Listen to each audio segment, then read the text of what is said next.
So do you also want to send bulk policy renewal messages? Then you are on the right video. So hello all, welcome back to Pabbly, and in this video I'll show you how you can also send bulk policy renewal messages without getting blocked.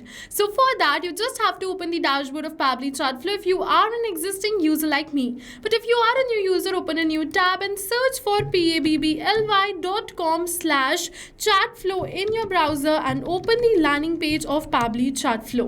Once you open the landing page, in the top right corner, you're going to see the option of sign up for free. So click on this sign up for free and you are going to get 100 of tasks free every month to explore Pabbly Chatflow.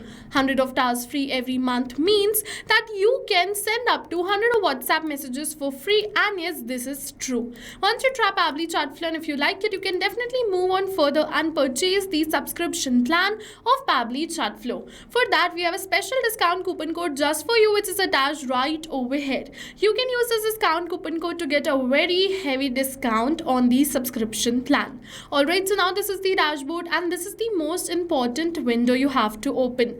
Now after opening your dashboard, the first thing you have to do is add your WhatsApp number. If you haven't added this till now, you can go on this add WhatsApp number button to add your WhatsApp number. If you want a complete tutorial for the same is attached in the description box below. You can refer to that and learn how to add your WhatsApp number inside Pabbly Chatflow. After you add your WhatsApp number, from the left end of the side, go on this broadcast section because we're going to send this broadcast. Okay, now after opening this broadcast section, go on this add broadcast. Now what you have to do is simply have to select the broadcast type as broadcast campaign and enter the name of the broadcast campaign. So I am just going to name this broadcast campaign as policy renewal. So I'm just going to simply enter the same, which is policy renewal. Now for the contact list, I'm just going to select the contact list to whom I want to send this messages. So what happens is you first have to create a contact list before selecting it. So in order to create a contact list, from the left end of the side, go on this contact section, and once you're on this contact section, you have to go on this add contact and you can simply add the contacts from here.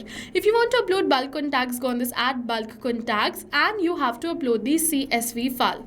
How are you going to get the CSV files? For that, you have to enter the details of all your customers in your spreadsheet. Go on this file, download, and download this in CSV format.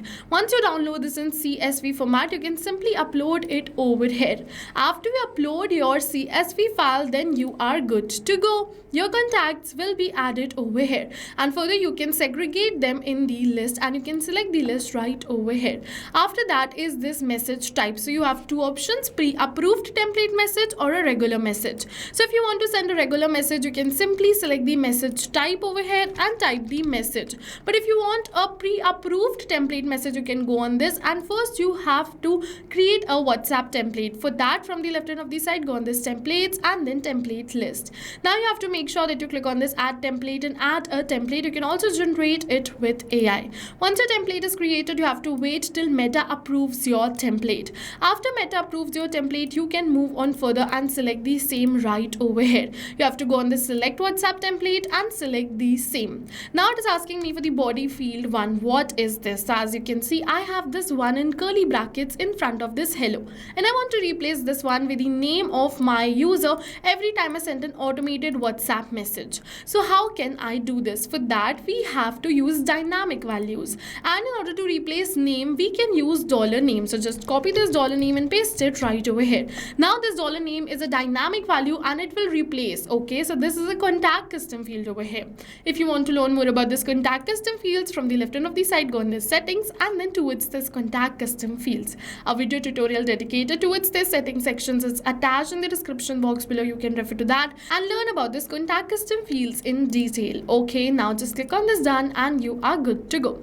Now you have to enter the username and the phone number. So before sending this reminder to multiple users, we have to check it once, right? If the WhatsApp message is correct or not. So for that, you just have to enter the user details and you can send a test message in order to check this broadcast. For that, just enter the details and click on this send test message. It is saying test broadcast sent. So let's open our WhatsApp, and over here we're going to receive an automated WhatsApp message. Yes, we have received, and this is a test message. Okay, so this looks fine. I can send it to all the users. So let's go back towards my broadcast and now let's just send it. For that, we have two options, schedule for later or send instantly. So if you wish to send this instantly, you can go on this no, send instantly, and click on this add broadcast, and instantly this broadcast will be sent. If you want to schedule this for later, later, you can go on this yes, schedule for later, and schedule this broadcast. And for that, you have to enter the date and time over here. You have to keep the format as month, date, year, hours, minutes. Okay, so you have to make sure that this is the format. And then further, you can go on this calendar to choose the date and time. Make sure to select a future date and time only. Okay, so let's just select the date and time as 15th of April, and then for the time, I'm going to select it as 1 p.m. and click on this add broadcast button. Now we have successfully scheduled this broadcast for 15th of April 1 p.m. and yes, this broadcast is going to be sent on this date and time. And then further, what is going to happen is once this broadcast is sent, I can view the stats of the same. I can see how many were sent, delivered, read, pending, ignored, and also the failed. And also I can resend this failed ones. Okay, so yes, with this we have successfully learned how to send bulk WhatsApp messages for the reminder of the policy renewal. So go and try this amazing automation yourself, because right now we're offering a free trial of Pabbly Chatflow, and while trying, if you have any questions related to the video or the workflow, you can directly ask them in the comment section below. And then further, if you like this video and if you found it helpful, don't forget to hit the like button. If you want more automation tips and tutorials, don't forget to subscribe our YouTube channel. We regularly create videos on how to send bulk messages for different industries. So if you're searching for your specific industry, you can check that too on our YouTube channel. So see you in the next video with many more automation tips, everyone. Thank you for watching. So not only this, but you can use Pabbly Chatflow to create multiple more WhatsApp automations. And now if you have any doubts related to pricing, you can follow this link. If you have any queries related to sales, you can email us at sales@pabbly.com. Both this link and this email address is attached in the description box below. You can check it out. I'll suggest you try WhatsApp automation today for your business, because right now we are offering a free trial of Pabbly Chatflow.